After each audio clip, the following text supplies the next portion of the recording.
What's going on, guys? I don't usually do this. It's very late for me. I don't like to make these late videos. It's now 10 o'clock at night.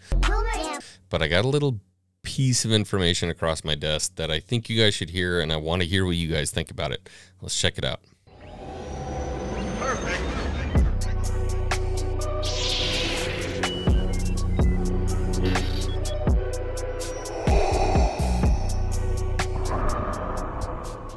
What is going on, everybody? Welcome back to the channel. As I said, I don't usually do this. I don't like to take a little bit of late night information that comes in over the wire and make a video about it. But to be honest with you, this is kind of important because it's something that I addressed in a live stream just last night about Cara Dune being recast. Now, I brought up the article. A lot of people in the chat were saying, hey, look, this is just clickbait. It's not going to happen, yada, yada, yada. I totally get that. But here's the deal. This came from somebody who I happen to know actually does have some ties with Lucasfilm. Now, whether or not that means that they know exactly what's going to be happening with projects moving forward, that's yet to be determined. We'll see as we kind of progress through this, but I'm not somebody who claims to be a leaker. I'm not somebody who has built, a YouTube channel around leaking things from Star Wars. But anytime I get information from this person, I definitely take it with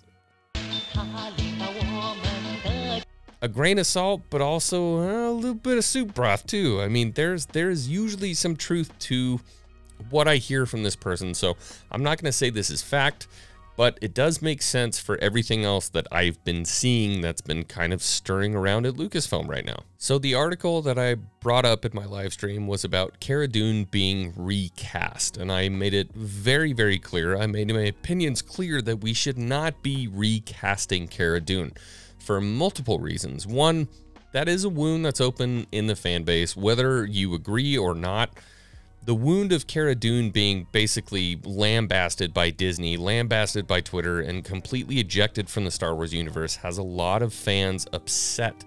And like I said, whether you want to agree with it or not, it's a thing that does exist. So I've been very, very, very vocally against the recasting of Cara Dune. I was wondering what they were going to do in season 3 of The Mandalorian when it came to actually addressing what happened to Cara Dune after all the ugly stuff that we saw on Twitter with Lucasfilm basically like letting her go on the internet. It was not pretty. Sorry.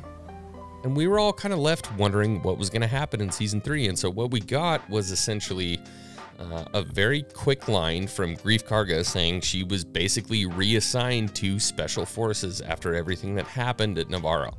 And for me, that's a happy enough ending.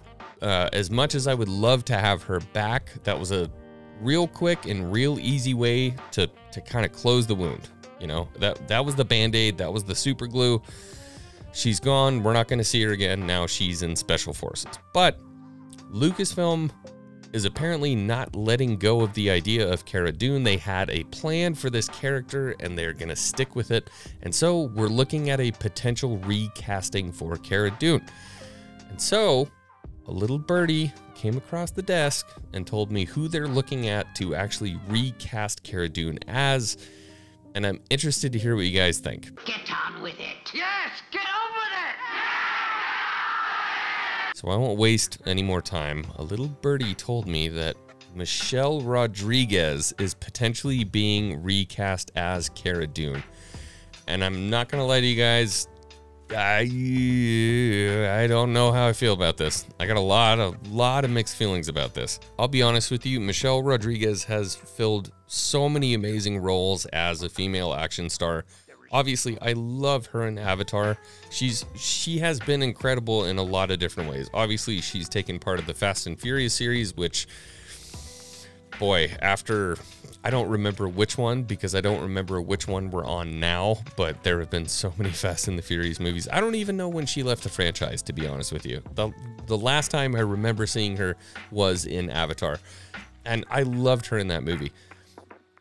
In my opinion, this is not the correct casting for Cara Dune. I get it that you need a rough and tough and gruff female, but the difference is that Michelle Rodriguez took on a traditionally masculine role as a female hero. She was very much one of the guys in the Fast and the Furious crew. You know, she was very much one of the soldiers, the guys in Avatar. And that's not something that Cara Dune embodied. The thing that really made Cara Dune special was her mannerisms were extremely feminine, and yet she was an extremely strong feminine character.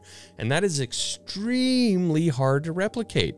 You would say it would almost be hard enough that you would have to forge an entire career literally fighting while also being a very feminine person. So to say that, you know, we can just recast somebody who's a rough and gruff female to kind of take over that role, I don't know that I completely agree with that. And like I said, best case scenario is they should probably just leave this as it lies. Now, I could be totally wrong. I'm interested to hear what you guys think. If this is true, what do you guys think? Do you think Michelle Rodriguez can just like fill the role, step in the shoes, and we're gonna pretend like Gina Carano never existed as Cara Dune? The other thing I would say is it's so interesting that a lot of people say that Gina Carano and Cara Dune were just this kind of side character that doesn't matter at all, and they're just as happy seeing that Cara Dune died in an X-Wing on the way to her next mission. Do you think that Cara Dune was very important to the Mandalorian? Cara Dune was an essential character to the series. I'm interested to see what you guys have to say. We're going to be talking about this on the late night on Saturday. I hope to see you guys there. Have a good night, and may the Force be with you always.